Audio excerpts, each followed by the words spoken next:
You're listening to Ideal Practice, episode number 51.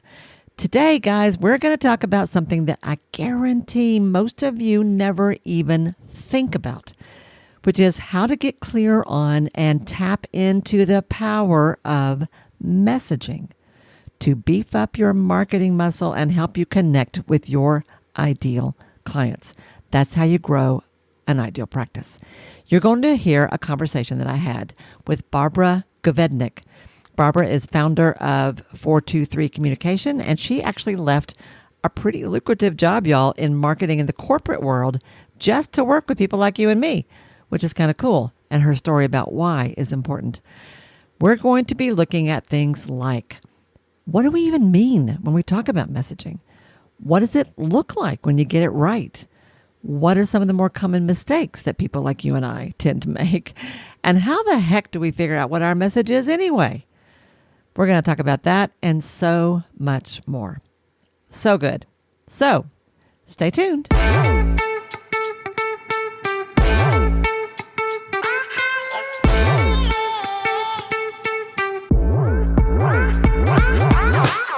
Hi, I'm Wendy Pitts-Reeves, and with over 2 decades of experience in the private practice world, I've built my 6-figure business while learning a lot of lessons the hard way.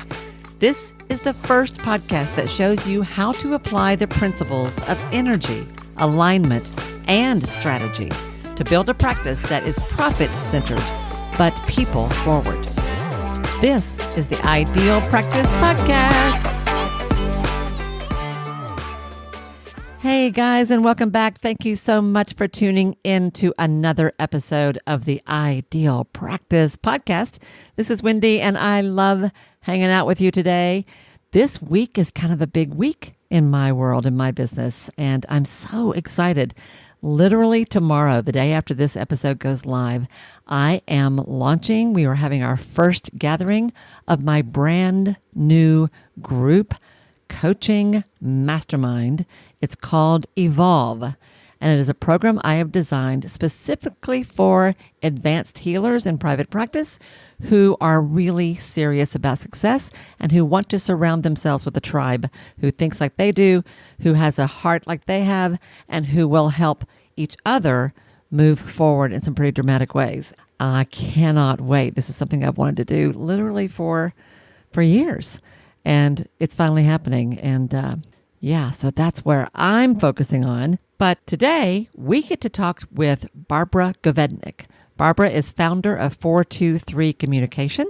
She is a message strategist and an editor, and she collaborates with business owners like you and me to help them uncover and tap into their message. That uncover is a key word there.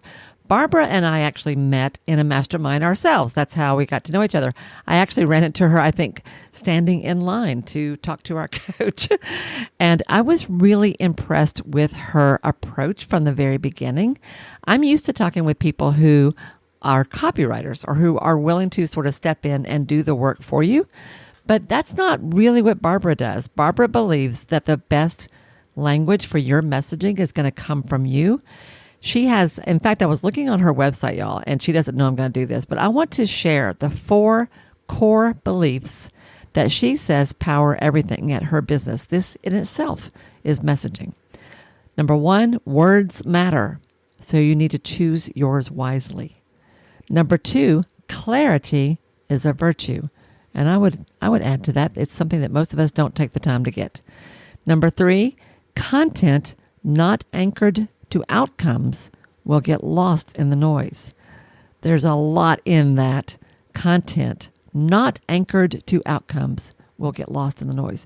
And the last one, which is what made me notice her, is number 4, never ever outsource your voice. She believes that your voice, your wisdom is what makes your business work. It's fine to get some help fine-tuning that, identifying it, pulling it forward. But really the good stuff's going to come from you. And y'all, you might want to grab a notepad and a pencil. I actually, even while I was listening to this to get prepared to share it with you today, I had to stop the recording, go get a piece of paper and write some things down because I was having ahas and inspiration just hearing it. And I was there when we recorded it. So let's dive in to the interview. All right. Hello, everybody, and welcome back to the podcast. I'm so glad you're here. I am here with someone I cannot wait for you to talk to. We today get to have a great conversation with Barbara Govednik. Barbara and I met actually in a mastermind that we were in for a couple of years, way back, not way back. It's not actually that long ago. It feels like a long time ago, and have stayed in touch ever since because she has a special kind of brilliance around a particular topic that I think is a little tricky for us. And I feel like her approach is a little unusual, which is what I thought from the very minute that I met her. So you'll hear more about that as we get going, but let me just bring her onto the program. Say hello, Barbara. Hello. Thanks so much, Wendy, for having me. I'm really looking forward to chatting with you today. Absolutely. So tell everybody, who are you? Where are you? What do you do? Okay, so as you said, I'm Barbara Govednik, and I own a business called 423 Communication. I am out here in the Pacific Northwest, so I'm looking out the window right now, and it's very Pacific Northwesty, a little gray today, a little rainy. But I have a business called 423 Communication, and I work with small businesses around understanding and really using their message well. I come to this with a, corporate communications background. I did that sort of work for a really long time, and kind of shifted things with 423 because I had so many friends who were small business owners. And I would see them, struggling with either putting their website together, anything around kind of their messaging. So whether they were trying to hire new people or whether they were, trying to do a blog or a podcast, just kind of fumbling along on it. And I realized there's stuff that I knew from doing corporate communications for eons and eons and writing for other people. There was stuff that I knew that just came naturally to me that if I could teach them that and show them how to do it differently, huge difference, right? Like make things really simple and a lot smoother. So I kind of switched out of doing the corporate thing, which was, I was good at it. It was fulfilling. It was, fulfilling in terms of a bank account. Paid well. There you go. Yeah. Exactly. It wasn't necessarily the most fulfilling thing for me. So what I basically do is work with, most of my clients are small businesses or solo business owners, and they are at a point where they're a little stymied. They're a little stuck about this whole thing about messaging and marketing. And I literally think of like a tornado because they come to me like, should I be doing TikTok videos? Should I be doing this? What should I be doing? And, and we all know marketing is not always everyone's favorite thing to do. And that's an understatement and a half. In my audience or my listeners, it's like marketing. Ooh, yuck. Like it is like marketing is like a 4-letter word, except that it isn't, Exactly. So when we talk about messaging, when we think about marketing as a therapist, as a healer, and if you're in any kind of a healing arts kind of practice, just the concept of marketing freaks people out. And what among my clients, the things I see people struggling with is, do I have to have a web page, and what do I say on it? What do I put in my online profiles? What do I say in terms of an about me? Do I just put my curriculum vitae up there or my resume? Like what is all this marketing stuff? And do I really have to fool with this? Right. And one of the things that you said to me early on that has always sort of stuck in my mind. This is the part where Barbara's going, uh-oh, what did I say? But it is that you believe that people can learn to write their own copy and write it well and not have to hire that out to someone else. Even though this is what you do for a living, you teach people, right, how to do that for themselves. Yeah, and it's a really interesting delineation of what I do because yeah, early on people will be like, "Oh, you're in marketing, you're going to write my stuff for me." Yeah. And in certain circumstances that's okay, but I don't actually do that anymore. And it's because I made the switch to working with small and solo business owners because I want them to really embody their message. And the only way they can do that well is by doing it themselves. And there may Mm. come a point where they're going to hand things off to someone else to write or hand things off to someone else to do. But there's something about messaging that you really have to understand what the foundation of it is and what the foundation of your message is, because it's a really big differentiator. And so I try to get people to be able to understand what those pieces are, so that they can write better for themselves. And then they can really super confidently hand off writing to somebody else. Oh, that's Um, good. That's good. because Yeah. they're able to say, these are my messages, these are my values, this is what my voice sounds like. And they can do that in a way that's really, really straightforward. And I say, here's what you have to write to, and here's the thing that you have to emulate for me. And Hmm. a good writer can dig that out. I was a speechwriter back in the corporate days, for years. And a good writer can figure that out and kind of mine for that, but it's not easy and it takes time and you have to help them, right? Like you can't let them kind of just create it on your own. They're going to ask you a lot of questions. They're going to want to dig a little bit deeper. And the $10 guy in Fiverr may not do that, right? Yeah, you're talking about what it would be like if you hired a copywriter to write the text for your website. If you're like overwhelmed by it and I don't even know what to say, I'll just pay somebody to put something together for me. Right. And what I hear you saying is that even if you do that, you still need to know what it is you want them to say. You've got to figure out your voice and your message. And when we say Mhm. message, Yeah.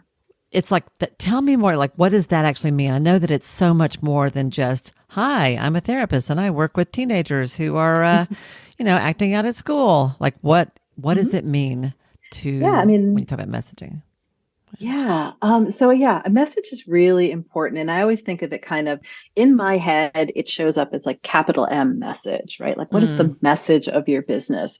And to me, it is encompasses a lot of things, because it really is, when you comes right down to it, your message really is the beating heart of your business. It's mm, that thing that is going to be working for you when you're not working in your own business, right? Like I'm sure you've heard this from your clients because I hear it from mine a lot. Oh, when I'm face to face with somebody, I'm great. I can close a yes. sale. I can do this if I can have that conversation. I say, fantastic. How do you get the conversation? Mm, there you And then go. there's usually a pause, Yeah. because you can't be everywhere. And those conversations are never the first time you meet someone, right? Like you don't walk into a coffee shop, say hello because you're going to share a table. And then all of a sudden you're having this conversation that leads to a Mm-hmm. sale, right? Mm-hmm. So that's why I feel like if you have your message settled, and I'll get into a second of what I think those components are, but it really is the beating heart of your business because it kind of is where the money comes from, right? Like people, the work is going to give you the money, of course, you're going to do that, but you can't do the work until people know about you. You can't do the work until people understand how you can help them. And so all of that pre-work and all of that stuff that leads to someone saying yes and signing on the dotted line or joining your program or, getting a membership to your yoga studio, there's a lot of stuff that goes on before that. And that's what Mm, your message is doing for you. And so when you have a really strong message that includes your voice, your values, your core message, your stories, your testimonials. And that's what I kind of consider the whole package of your message. And all of that is consistent and out in various places so that if I go to your Facebook profile, the way you define your business on your Facebook profile is going to be the same way you define your your business on your LinkedIn profile, for instance, or it's going to match up to what you've got on your website. Because I know there's an old statistic, and I realized it was an old statistic. It takes like 11 impressions. Used to be it took 11 impressions just for somebody to kind of connect with you and kind of pay attention. Yeah, pay attention. Yeah. Exactly. Yeah. And that number has jumped to 22. I was going to say, because today we run against impressions all the time. Like we've got so many ads coming at us and so many in the social media in the world and the digital world, it's constant. Yep. So I would think it'd be a lot more. Yeah. Exactly. So, you think of it as that whole universe around, what is buffering all of that one-on-one conversation that you might have with somebody. Well, if you do it right, it's your message, and then you're finding the right people, and you might be adding other marketing tactics. Maybe you are on social, maybe you do have a podcast, maybe you do a newsletter. All of those are just the tactics that your message is going to go out in. But you never start with those, right? I feel like if people can really hone in on what their message is in a very holistic way, then they can start using that and dripping it through. Does that make any sense at all? Yeah. So at a real literal sense, if I have a healing arts business and I want to help people, I'm not going to be able to help anybody if they don't know that I exist, first of all. So I have to find a way to get the word out to them, not only that I'm here and what I do and how I can help, but that they're the person I am most suited to help. So like it can be something. No, I bet it's not. You'll have to straighten me out on this. It's not as simple as announcing that you've got an office and when you're open for business and whether or not you take insurance. Like that's not what messaging is, right? Right. Messaging is more than that. Tell me how it's more than just announcing that I have a business and that I've got openings. Yeah, I want you to think about it almost as, it's like almost like Lego blocks, right? Like when you build a Lego structure, and I've seen with my nieces and nephews, there's the little pad at the bottom, right? And everything gets built up on top of that. That's what your message is. It's that foundation. And so the elements that you brought up, here's where I am, here's my hours, all of that is pieces and parts of your message, but none of that differentiates you. Those are kind of the facts about you. This is what you need to know. A good message is going to convey who you are, what your philosophy is. And when people hear me say that, they kind of get a little freaked out sometimes. I was doing a webinar the other day, and it was very vulnerable for someone to say, this is what I do and this is why I do it. Because she just felt like, I'm a little bit of an outlier. I do this, energy work in a different way. And, it was difficult for her to just say it, even in a small group.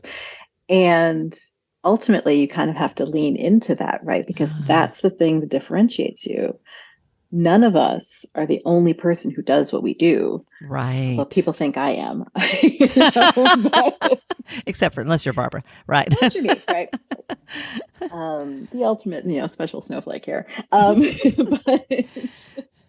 But well, you are kind of unusual actually in what you do. I am a little you unusual. are.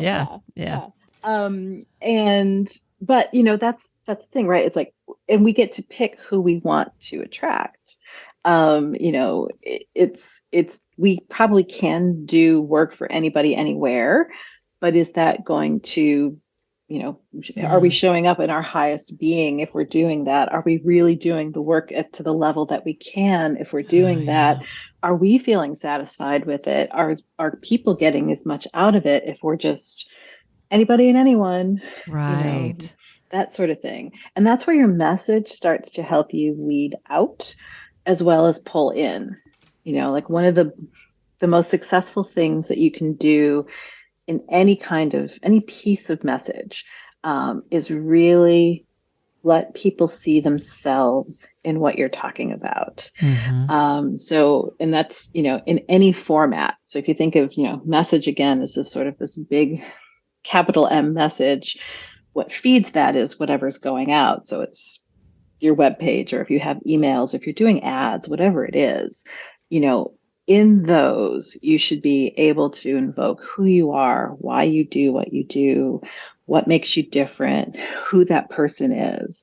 And that person should really be able to see themselves in that copy. And that's what draws you in. I mean, that's what drew me into the mastermind that you and I were in. Yeah. That's where we met a few years ago. Yeah. Because I felt like, oh, this is someone who will take my business and make it, not make it into some sort of cookie cutter marketing agency, blah, blah, blah, that I didn't want. Mm-hmm. She was someone that you could relate to and whose own messaging rang true for you.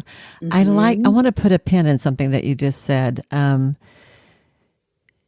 It's really common, actually, I think, when you're in a service-related industry that we tend to think, that's not true, even if you're in a product-based business, that we can sell anything to anybody. Like, who is your audience? My audience is anybody. And who's my customer? Anyone who's willing to pay me. But you Right. just said a moment ago, but when you are marketing to everyone, when you think you can serve literally everyone, you're not showing up with your highest being. You're not doing your best work. So what is it that and I love what you said, how do you differentiate yourself? And I want to really kind of go a little bit deeper with that, because in the business world, you know this, when you take a strategy or a marketing class, they always talk about your unique, what is it? Your unique selling proposition, right? What it is that separates you from everybody.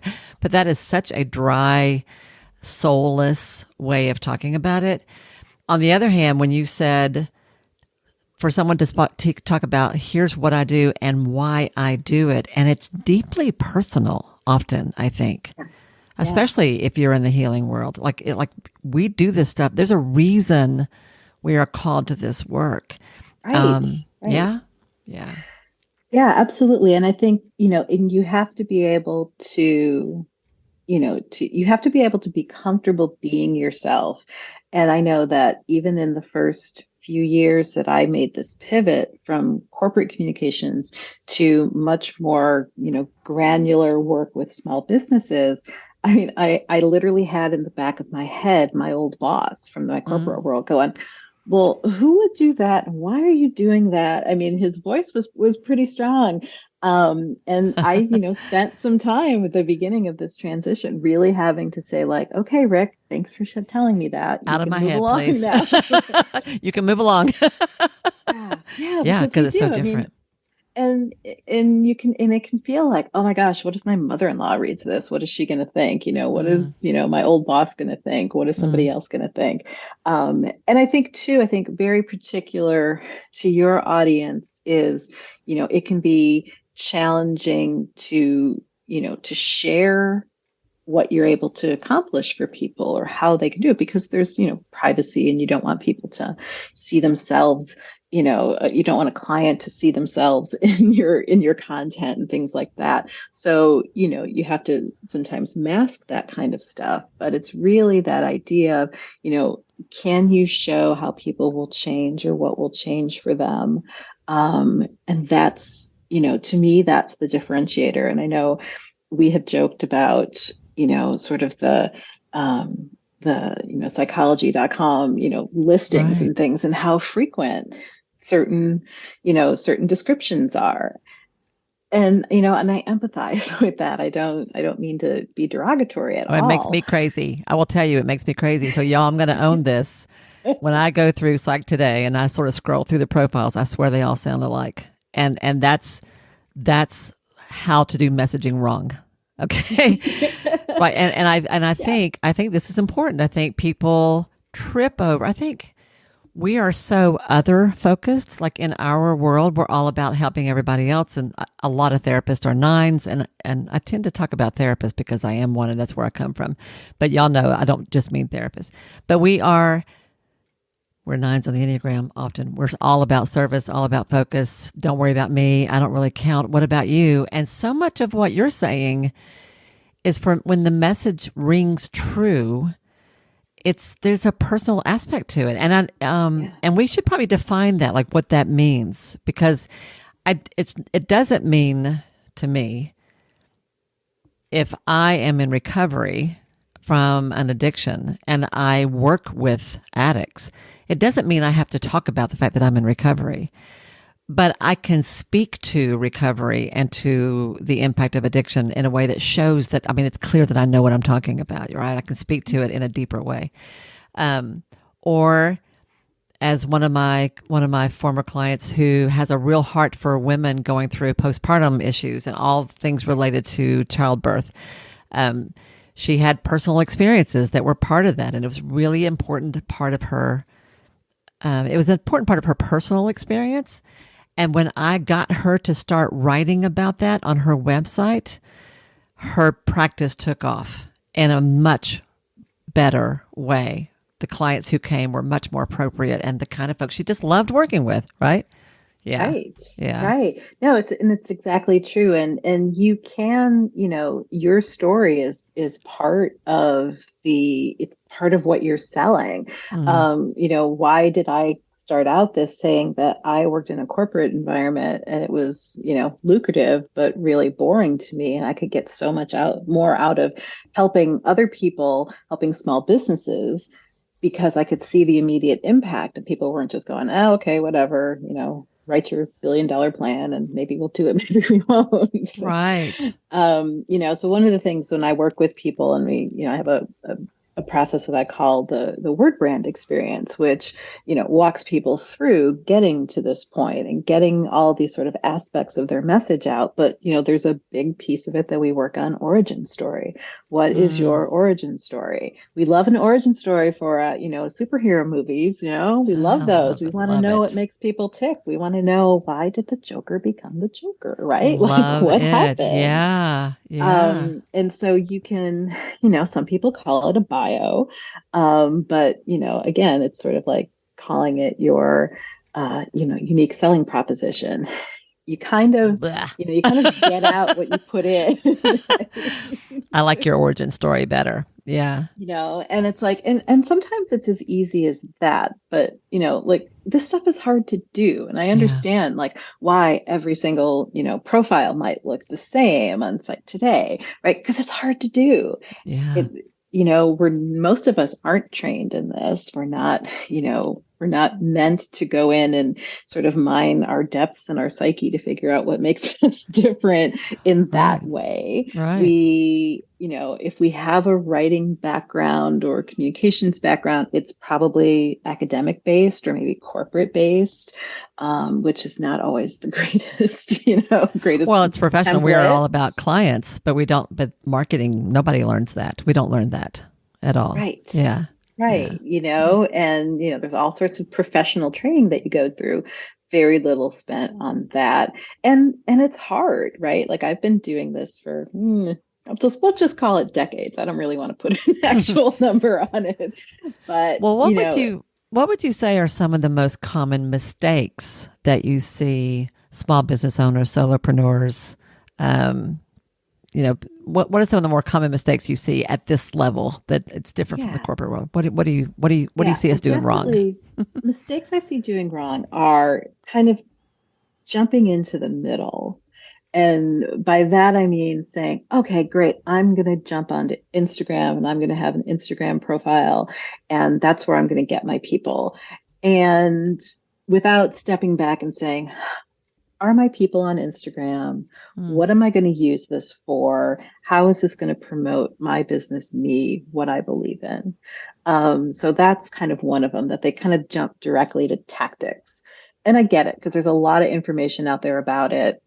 There's a lot of shoulds and a lot of shaming, frankly, about you should be doing this and you should be on that. And if you have a business, you have to be doing ClickFunnels or whatever. Yeah. Pick your choice of what kind of tactic you want to put in that blank space. And if you don't, and so it's all kind of bewildering and, it's a weird language of marketing, right? Like, and so if you don't have a really good grounding in that, you're like, I don't know. Somebody said to do this, so I'm going to do this. Right. Somebody said I should have a blog, so I'm going to start a blog. Right. Somebody said I should have a Facebook page, so okay, I'll have a Facebook page. Right. Exactly. Or someone told me not to have a Facebook page because, Facebook is passé now, but maybe not. Right. So I think that's one of the big mistakes, is kind of diving in before taking that step back to really thinking, ultimately, I think in messaging, it all comes down to what am I trying to say? Who am I saying it to? What's my why? What's their why? Right? Like, so if I'm going to be on Instagram, I'm going to ask myself, what am I trying to do on Instagram? Who am I doing it for? What are the people who are there? Why is it going to be good for them? Why is it going to be good for me? Yeah. So that's one mistake. I think a second mistake is just not doing it at all, right? Mm. Like thinking, oh, somehow people will just come and find me.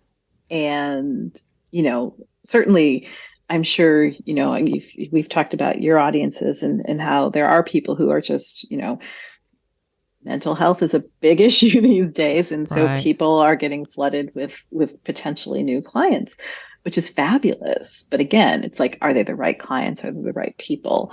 So part of it is I don't need to do it because my phone's already ringing, or I don't want to do it.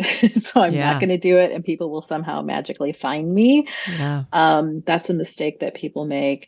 And I think the third thing is they because it can be difficult to peel back things, they'll just they'll be generic about it.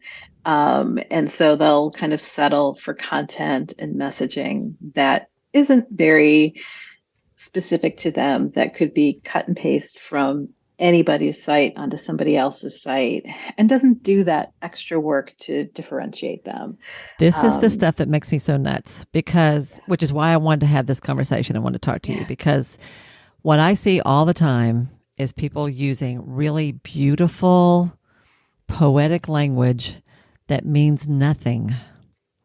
yeah, I believe that the answer is within.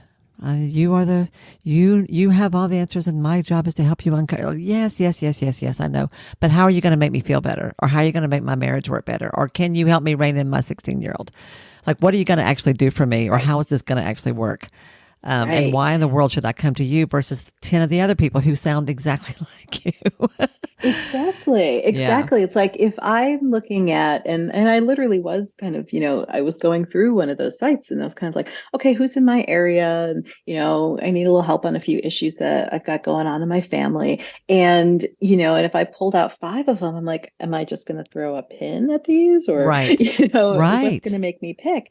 Yeah, my version of that makes me crazy is the word overwhelm. And I say that with love because I'm not picking on anybody in particular, but a lot of people are like, oh, I really help people get out of overwhelm. And granted, a lot of people are overwhelmed by Huh. life, right? Like Yeah. there's a lot of overwhelming stuff going on. Yeah. Um, but, you know, is that the thing that's going to pull me in? If I am truly in overwhelm, am I going to stop and think, are you the right person for me to get out of overwhelm, or are you the right person for me to get Mm-hmm. out of overwhelm? What is going to make that difference? And so it takes time to get beyond those cliches, and it takes time and it takes effort and it takes a little thinking, it takes, sometimes a little guidance because you can get lost in your own head as you do this stuff. But yeah, So to it is sort of, possible. if I can summarize what I'm hearing you say, and I think you're right on. I think this is absolutely true. These are some of the most common mistakes. So people who they just do something that somebody said they should do with no thought at all as to the how or why. So Mhm. posting on Instagram or on Facebook or on LinkedIn or writing a blog or doing YouTube videos or none of the above, sending out announcements to people, whatever, with no strategy behind it, just sort of random because. Or, so they either do something with no thought, or you said they'll do nothing at all. People will Mhm. just find me, which I think is like magic thinking. I hang Yeah. out a shingle, business just shows up. It's amazing, or not. Yeah, yeah. I call it, yeah, magical thinking marketing Magic, plan. yeah. um, or that I've got so much business, I don't need to think about this. And I would actually really kind of want to highlight that because that's what I see a lot of are folks who have tons of clients, but they are either clients who they're not really the folks that they are best suited to serve, or they're not the people they get really excited about working with, or they're not people who are paying them as well as they'd like to be paid, or they're people who, for lots of good reasons, it could be that you're seeing kids and you don't like sitting on the floor anymore. Like there's no judgment Right. about the person themselves. It's just that we all have a unique way that we like to work and Hmm. people that we feel especially called to work with. And if you're just seeing anybody and everybody and your messaging is non-existent or passive, which was the last thing you were saying, was being generic, where you just stick something up there because you got to have something. So all of those are sort of sloppy or just not knowing any better. Sloppy is probably too. Hmm. That's probably not. That's okay. Let's not say that. Not sloppy. All of those are, I would say, ineffective and the result of a lack of knowledge or training. So tell us. All right. So you got my attention. You're right. I am seeing lots of people I don't really love seeing, and I would like to shift my practice in a way, or I would like to impact a certain group in a different way, or I would just like to enjoy my business more and I'm not really enjoying it very much. What do I do? Yeah. How I do I mean, figure out my message? yeah. I mean, and to me, that is like the golden spot to figure out your message, right? Because you are possibly surrounded by a mix of things that you love about your business and people you love serving, and then people you don't like about your Yeah, business and people you don't like serving. So now you have a buffet of examples in front of you if your phone is ringing off the wall, I right? love it. So you really can hone in on what is it that I don't really want to do. And if I shifted over to this, what would that mean? Who am I really talking to then? And what are they all about that they're going to become looking for me? And so you can start to see amongst that group of kind of, let's call them ideal clients, which is also a cliche in itself, but it works for these purposes. Yeah. Um, but if you have a group of ideal clients, now you can start mining that group for what is sort of the common thread. What do I see among these people? In my business, I tend to go to a lot of, networking events or workshops that other people are doing. And it is just a marketing minefield for me, right? Like, Oh, not yeah. even a minefield, that's not the right word. Um, You it said is just, buffet a it's a minute ago. I like that. yeah, it's a buffet, right? Like I just hear people, do and say things about, oh my gosh, I got to write my blog again. Oh my gosh, I've got to do this. And I'm like, okay, tell me more about that. And so all I have to do is collect these things that people are saying to me and put them back out into my messaging. And then they say, oh my gosh, you can help me. How did Mm, you know? mm. Hmm. Well, I was listening. And so if you are in that position where you have an overfull practice and you want to make a shift to it, listen to those people, both who you want to attract and who you don't want to attract. Yeah. And they're going to tell you a lot about what they're dealing with, why they're in the room, why they have chosen you. Why they have chosen you. So you just made me think of something. This is just a little side tip for people. I often would ask people, so what made how did you find me and what made you decide to call me? And one way to mean that is what's going on, what made you decide to reach out for help. But what I really meant was why me versus somebody else? What made you reach out to me? And it was incredibly helpful to ask that question. So what made you decide to call me in particular? Um, because people will tell you how they see you, how they understand you, what they thought about you. And I had a colleague that got a ton of clients because she had a picture of her dog in her headshot on her website. People would say, "Well, I There really you like the go. dog," and I used to Hey, get clients who would say, "Well, I really like that John Lennon quote you had." Really? That's how you picked a therapist? Yeah. Okay. but yeah, but no, and that's it, right? Because that's what we're talking about, right? That's what we're talking about. I see something in you that I resonate with. Yeah. And it can seem silly that, a John Lennon quote would do that. But yeah, I would probably resonate more with a therapist who had a John Lennon quote up than one who didn't, Well, and what who you just talked learn, about overwhelm. you're right. What you learn is what it is in you that's attracting somebody. And what I learned from asking that question all the time, this was when I began to think about messaging in a different way. I hadn't planned to say this, but this is what's coming up, and I think it's useful, so I'm going to go ahead and share it. This is a story I've told often, so if you've heard this before, forgive me, but it's relevant.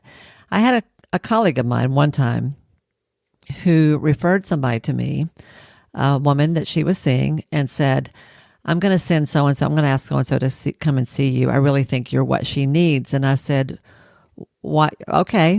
What do you like? Why? What's going on? And she said, well, she said, she's great. We've done a lot of good work, but she needs someone who's going to give her a kick in the pants. And I just laughed and I said, oh no, is that what I do? And she went, well, yeah. You know? And I mean, I was mortified at first, and then it was funny. And then I started thinking, like that's told me something I didn't know. And within a matter of days from that, I went in and changed the language I used online to describe my work. And that's when I started saying, if you want, and y'all, this is a great example of what we're talking about. I started saying, if you want someone who's going to nod their head and go, I'm probably not your person.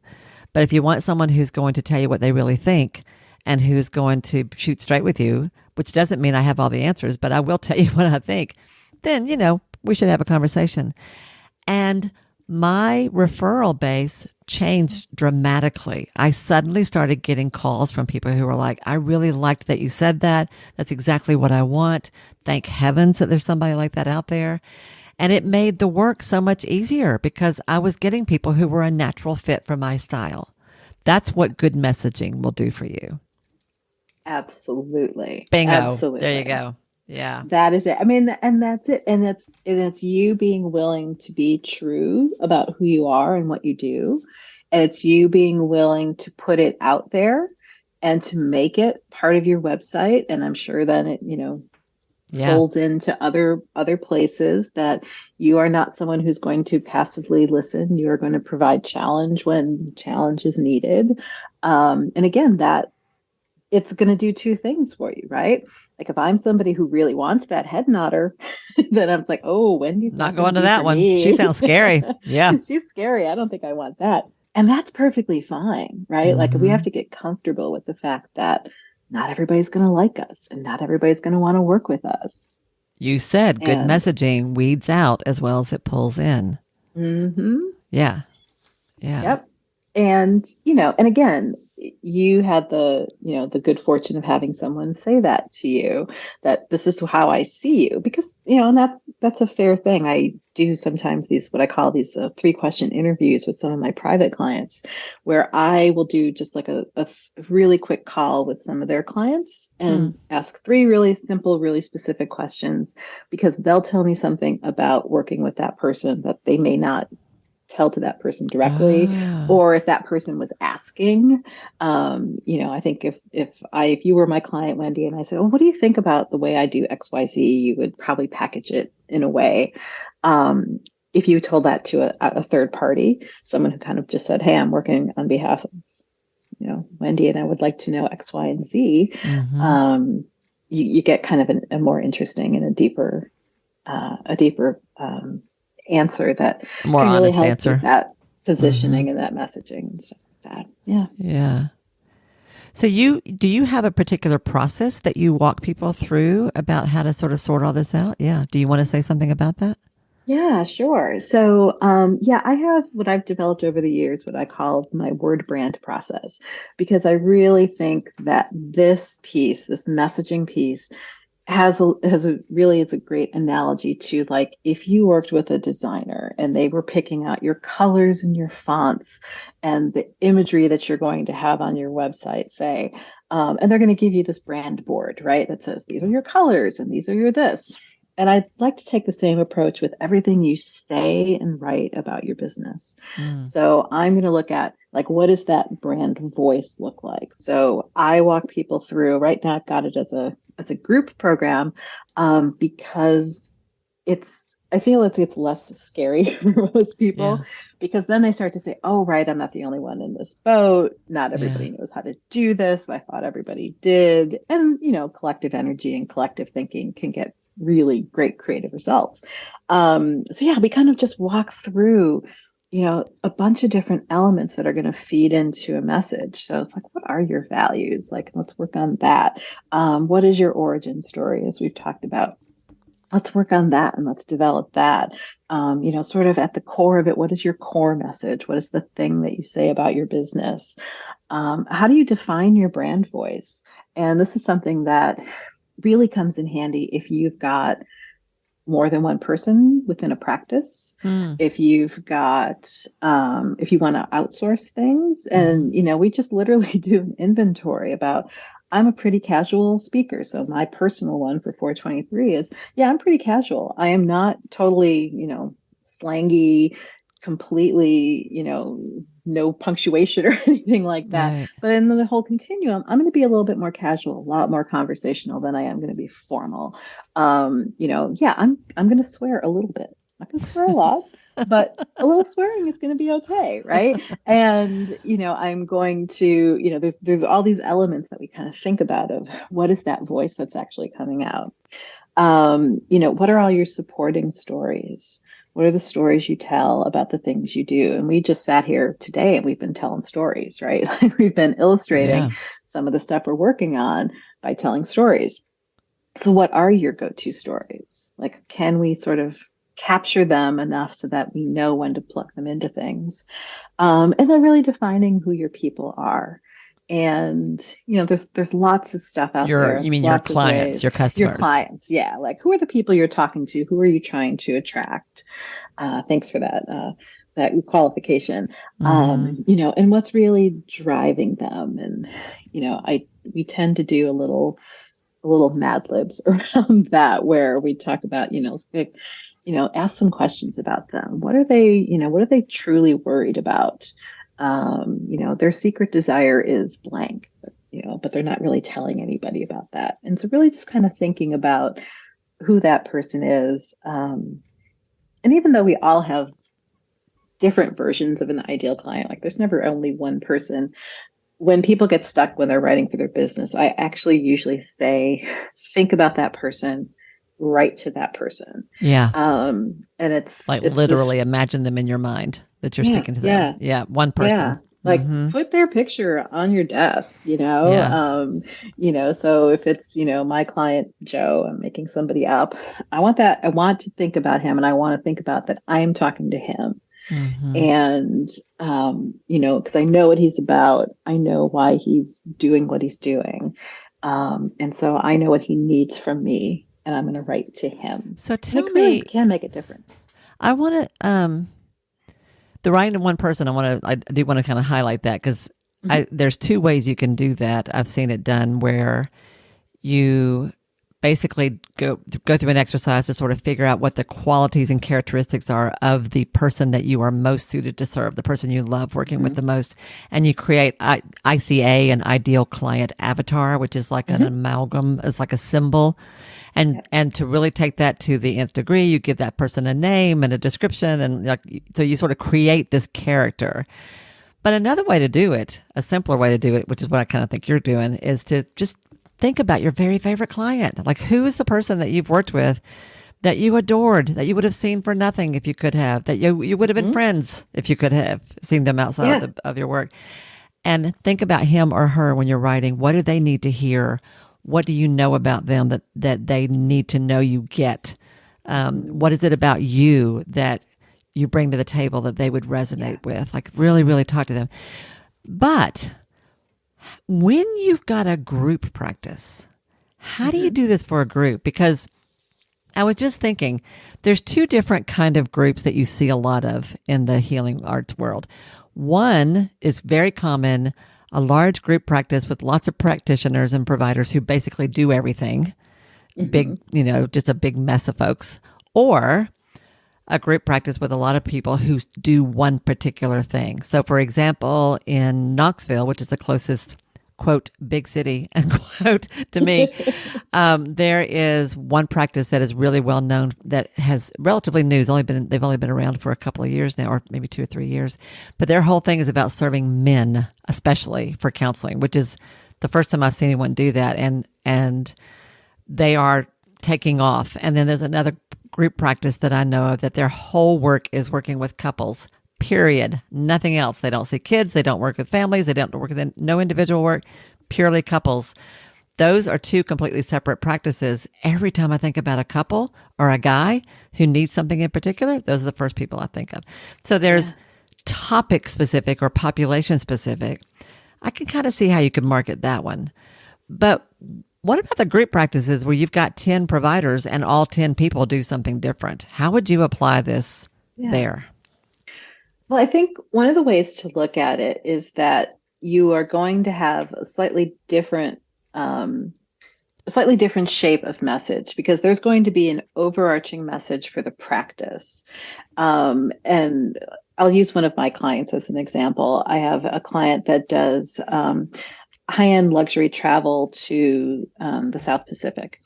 And so the agency itself has very specific messaging and a very specific voice. But there are 10 agents within that are working with people, and they have a voice within the message of their own. So they are themselves. And so one might be, oh, I'm an Australian native, so I'm taking you back to my home country, and I'm going to show it to you. I'm going to build a vacation for you that is structured around being like a local.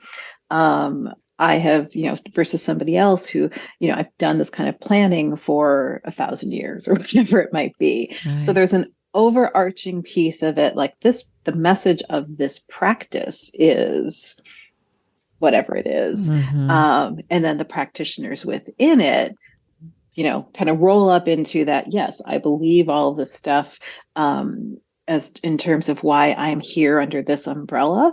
And this is the thing I bring under this umbrella. Got it. So it's kind of like 2 layers of the marketing. Yes. So the messaging is still important for the brand as a whole, and it's worth it to take some time. Like, what does your practice stand for? What is your practice?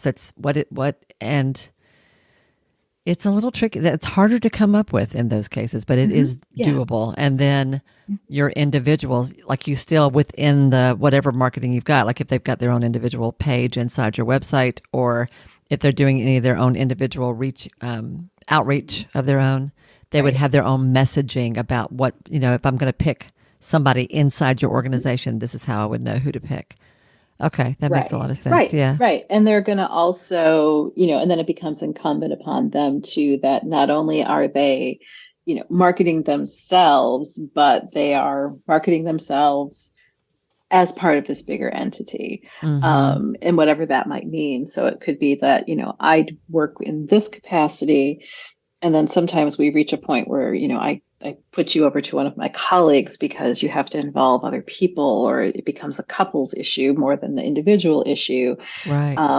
And there is, it's just creating that sort of, it's like, why are all these people under one roof? And, it's got to be something more than, because I had an empty office. So, I tossed someone in.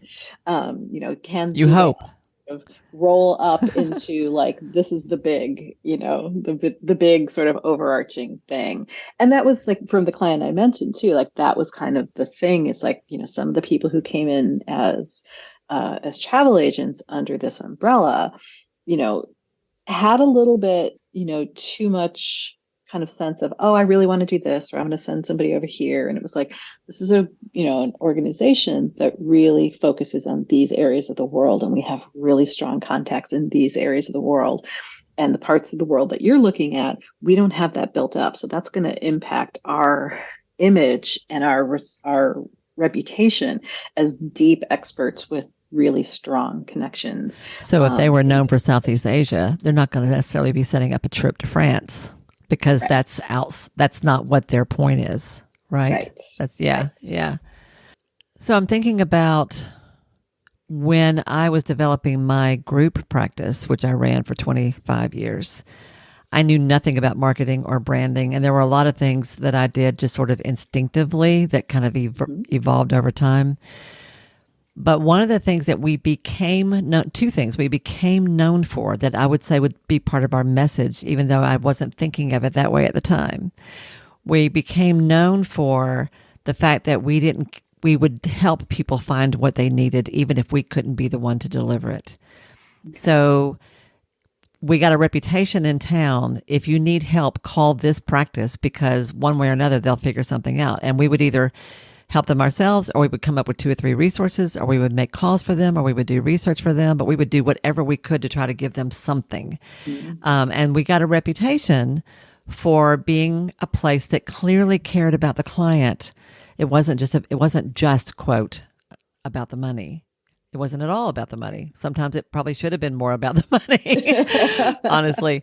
But we had a reputation for making sure the client got what they needed, even if it wasn't with us. And that served us very well. That was not strategic. I didn't do that on purpose. It was just a value.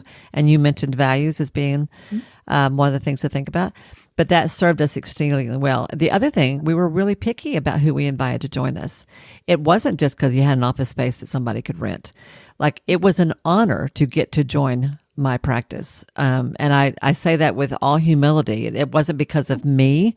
It was because of the reputation that we had as a group. I mean, I had people who said to me, I have had clinicians who said, my big fantasy was to ever get to be a part of that practice. Because it was like the one in town that everybody wanted to be a part of. So I don't have that practice anymore. Like, those days are behind me, but that was an example of what good messaging does for you, right? Yeah. And exactly. And that, it may have, you may not have been aware that that's what you were doing. Had no idea at the time. But it's like, if that's the thing that you continually are working toward.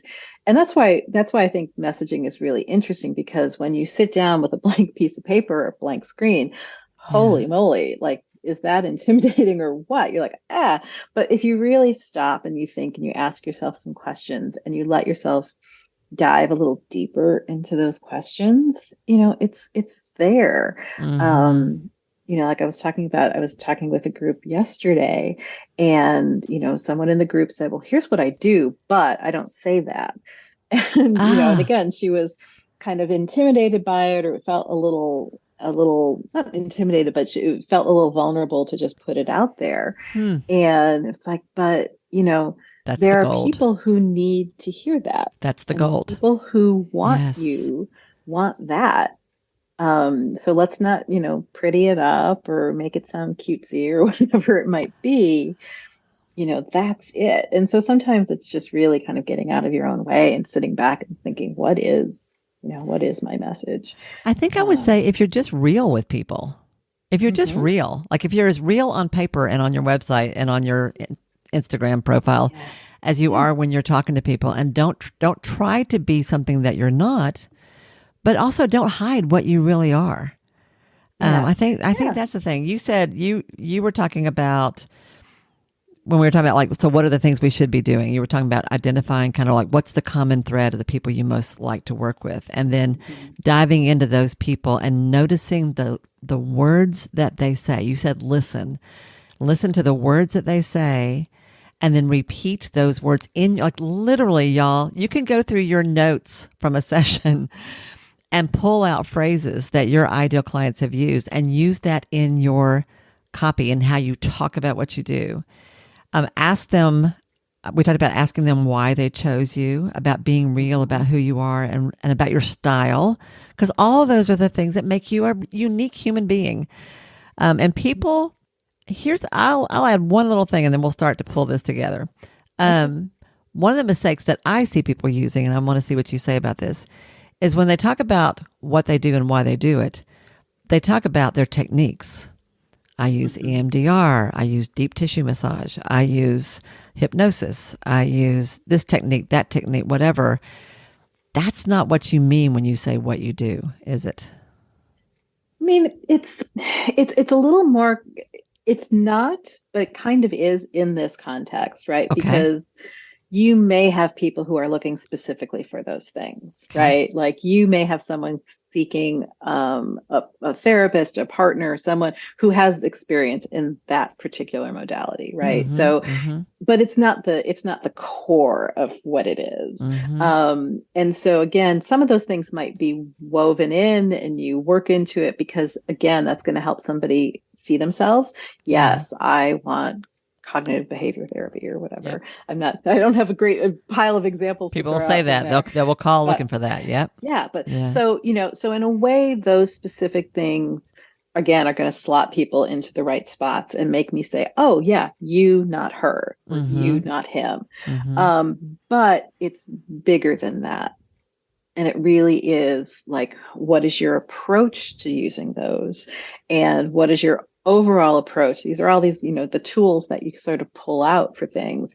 It's almost like thinking about, again, there's a million tactics in marketing, right? Like there's a lot of things. There's a million, I don't want to I don't want to call, different modalities tactics, but they kind Right. of are, right? Right. Right. And so they are going to be a differentiator, but they shouldn't be the differentiator. Because Right. Well, it's a again, both even and.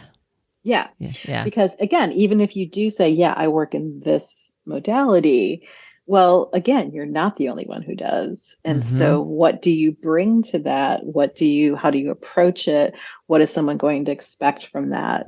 That might make you say, okay, you and not you. Right. So that's a really, really good point. Because you're right. People do look for, so and so told me I need to find someone who does hypnosis. Someone told me whatever. Right. So yeah, they are maybe looking for a modality, but there are still lots of people who do that thing. So how they pick you? Just last week, this just popped into my head. Great example. I did a consult with a new practice owner, someone who is just starting their practice, who wants to do EMDR, which is a very popular technique for helping folks heal from trauma, among other things. And she's a huge fan of that particular modality, loves it. That's all she wanted to do. And we spent a good 30, 45 minutes trying to get her beyond, I just want to do EMDR. Okay, with who? Everybody. Everybody? 3-year-olds? Well, maybe not 3-year-olds, but kids are okay. All kids?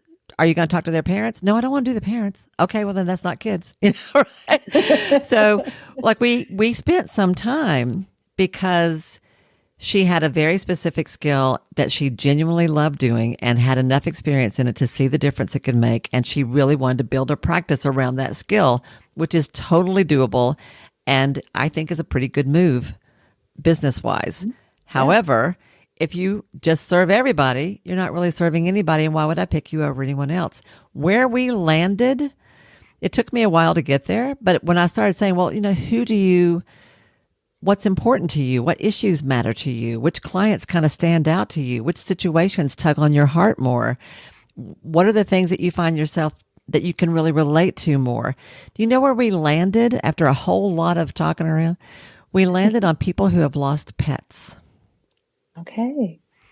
Didn't see that one coming. But that ended up being, out of all the kind of things she could do, that was something that as soon as we started talking about folks who had grief and complicated grief around pet loss, because that happens, there are people Yeah. who Oh, yeah. really have trouble with it. Like her whole energy shifted. I could feel it in the way she talked, in the look on her face. Like I was like, ding, ding, ding, ding, ding. There it is. And Yeah. so And where again, we went with that is that you can see lots of people, and this doesn't mean you only do that, but this is where you start. Let's talk about that. Yeah. exactly. And I think too, in your story is such a great example that this stuff doesn't just pop into your head Yeah. unbidden, right? You don't go, oh, I want to do this for these people. Great, check, next. Right. It's hard. It's hard and it's Mm. work, and you have to be willing to kind of slog through it. My clients will tell you that I am famous for, they'll saying, I want to, we'll use this example. I want to help all people with EMDR. Great. Well, what about that? What about that? And what about that? And just Yeah. constantly ask that question and make them go in and in and in and in. But Yeah. yeah, I mean, and it's not easy. It's uncomfortable. it takes time. Sometimes months. I've had clients it's taken months to figure that out Sure, before. Yeah. sure. Good. So yeah, I think that's it. I mean, as you were saying that example, I was like, yeah, it's like, I want to open a hamburger stand. Well, do I want to open a hamburger stand or do I want to open a vegan, vegan Organic beef. hamburger stand with or organic beef, or I want to offer any kind of burger, or it's turkey or cow or pig or whatever. I mean, Right. there's a lot of things, and so there's always a million options. And so Mm-hmm. how many can you kind of peel away and say, this is what I do and this is why I do it. And that also can feel like, I'm sure there's a whole mindset issue that you would be ideally suited to help people with around like, are there enough people who have suffered, traumatic pet loss and need this kind of thing? Yeah. But you don't know until you know, right? Right. You don't. So, what I love about what you're saying is that there's a lot of things that you can do here, but the hard work that most people don't go to the trouble to do is to take the time to peel back the layers, to dig deep, and to come up to be able to answer the questions: who am I? What do I do? Why do I do it? Those are the three questions we said all along. And I would add to that: who are you? And why do I want to help you? Because Yeah. I think it's both sides of that equation, right? That's Hmm. that conversation. Barbara, this has been super helpful, and I'm hoping it gets some wheels turning for people that Hope so too. messaging and marketing it's not sleazy, it's not yucky, it does matter, and when it's done well, it's really kind of delicious because it's having a much richer conversation with people, which is what to me what good marketing and good messaging is. So where can Absolutely. people learn more about you? Because I know you do on Fridays we write. You have a little thing that you do all Hmm. the time. You've got a couple of new Yep. workshops that you're beginning to talk about. Where can Yeah. people learn about you and your work? Best place to find out what I am up to is at my website, which is www.423communication.com. And I'm sure Wendy will be on top of it and put it in the show notes I for sure will. you. But that's where all the stuff that I'm up to will be at. Wendy's right. I do a virtual co-working group every Friday, because again, I got a lot of clients who are doing this work and it's hard to do it alone. Mm. So we do a little co-working on Fridays, and then yeah, I have a marketing mindset reset webinar. Still arranging some of the dates for that in 2023, but the website would be the place where it has all the most up to You'll be date. announcing that. Yeah, Mm-hmm. all the most up to date dates, and yeah, and then a couple of times this year we're going to run the full word brand experience, group experience.